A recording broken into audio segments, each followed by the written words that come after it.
একটা আলু রাখলাম এবং এদিকে আছে হচ্ছে যে ঝিঙ্গা এবং এই যে ফুলকপি।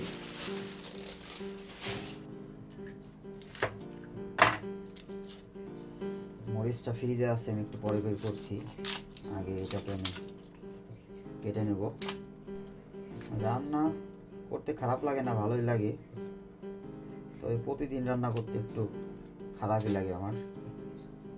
একদিন রান্না করলাম, তারপরের দিন বা 2 দিন খাইলাম, এমন হলে ভাল লাগে আর কি। এটা হচ্ছে আমার নতুন বাসা, এখানে এই দ্বিতীয়বার রান্না করতেছি আর কি। আগে একবার রান্না করছি, সবকিছু এখানে নাই, যেমন যে আলু চুলার যেটাকে বলে আর কি, ওটা নাই। এবং ঝিঙ্গা যে ছুলবো ওইটা নাই আমার কাছে। এই যে আলুটা এখন আমাকে চাকু দিয়েই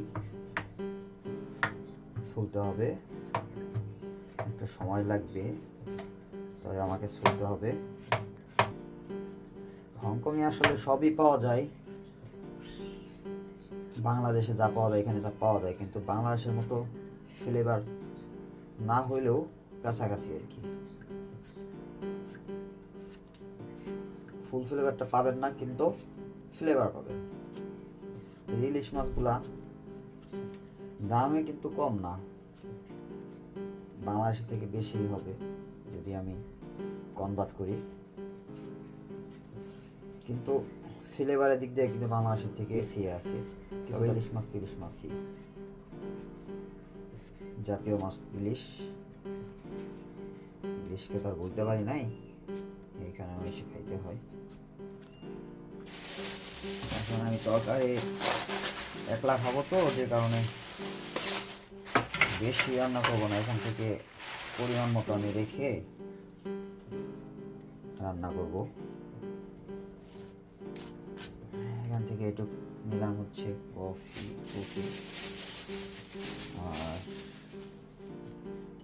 ঝিঙ্গা হচ্ছে অর্ধেক দিই।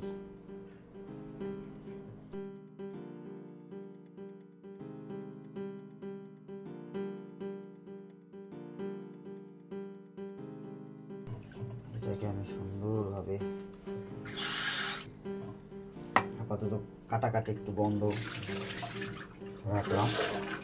এখন আপাতত হচ্ছে মাছের যে ভাজার কার্যক্রমটা এটা চালু করে দিই। এখানে হচ্ছে আমার সব মশলা আছে, এখানে আপাতত 3টা: হলুদের গুঁড়া, মরিচের গুঁড়া এবং জিরার গুঁড়া। আর এখানে আছে হচ্ছে লবণ শেষ হয়ে গেছে, আনতে হবে। দেখা যাচ্ছে না, এই যেটার মধ্যে রান্না এই করবো, ফ্রাই করবো আর কি।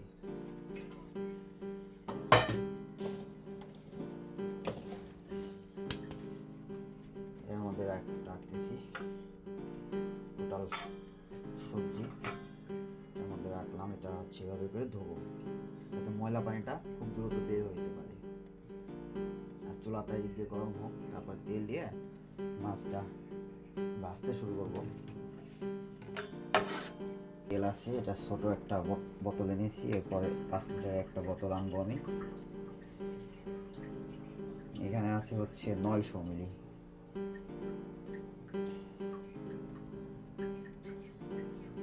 তেলটা দিয়ে দিলাম।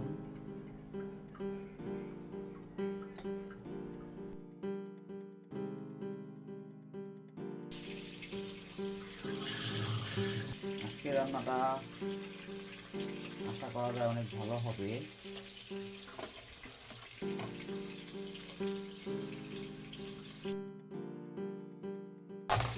আমি পেঁয়াজকে এভাবেই কাটি ছুরি দিয়ে, সময় লাগে না।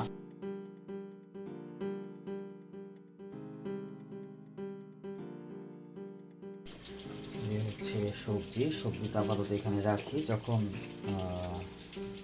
তরকারির মধ্যে সবজিটা দিব তখনই আসলে ওটা আমি রাখবো। মাছটাকে এখন নেড়ে দিতে হবে। মাছের কিন্তু সুন্দর একটা ফ্লেভার এই মুহূর্তে আমি পাচ্ছি। ইলিশের যে অরিজিনাল একটা ফ্লেভার সেটা কিন্তু বের হয়েছে এই মুহূর্তে। আমি তেল বেশি একটা খাই না, তবুও এই যে তেল ভাজার ক্ষেত্রে দেওয়া হলো তো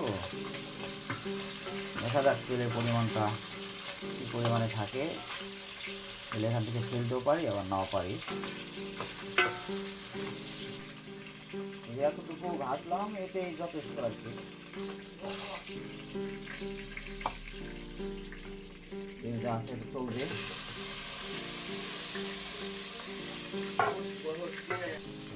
দিয়ে দিলাম হচ্ছে পেঁয়াজ আর মরিচ।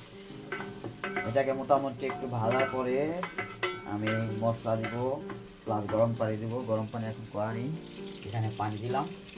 এই যে পানিটা এখানে বসাচ্ছি, এই যে এখানে বসাই দিলাম। এখন এটাকে আমি চালু করে দিই।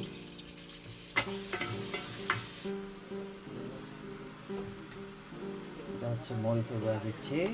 আমাদের দেশে যা ভিডিও দেখবে সবাই তো জানে আসলে কখন কি দিচ্ছি, কারণ দেখেই তো বোঝা যায়, বলার কিছুই নাই। এই জিরাটা দিলাম। এই হয়ে গেল মশলা দেওয়ার পর্ব শেষ আমার। এখন এদিকে হচ্ছে আমাকে যে সবজিটা সেটা কাটতে হবে, কেন এদিকে ঘুরাই দিই। এখান থেকে প্রথমে একটু ফালাই দিলাম।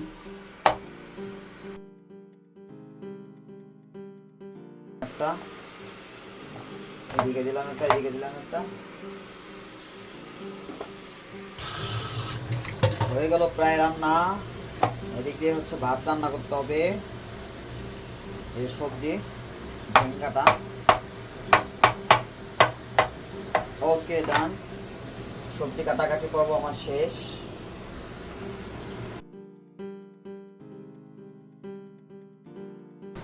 এই যে হচ্ছে মাছ দেওয়ার পরে তরকারি কালারটা এটা এই কালারটা আসছে, দেওয়া যায়, দিব ইনশাল্লাহ।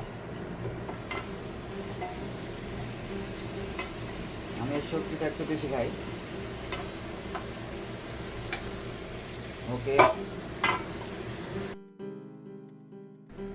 এই যে আমি হচ্ছে এদিকে এই যে এসে রান্না করতেছি। এই এখন হলো ভাতটা দেবো।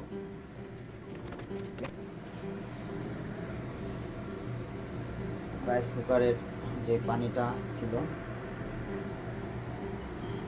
মুছে দিই। রাইস কুকার এই সুইচটা দিয়ে দিই, তারপরে হচ্ছে এই সুইচটা দিয়ে দিলাম। এবং এইখানে পানি জমে আছে, এটাকে ক্লিন করে দিই।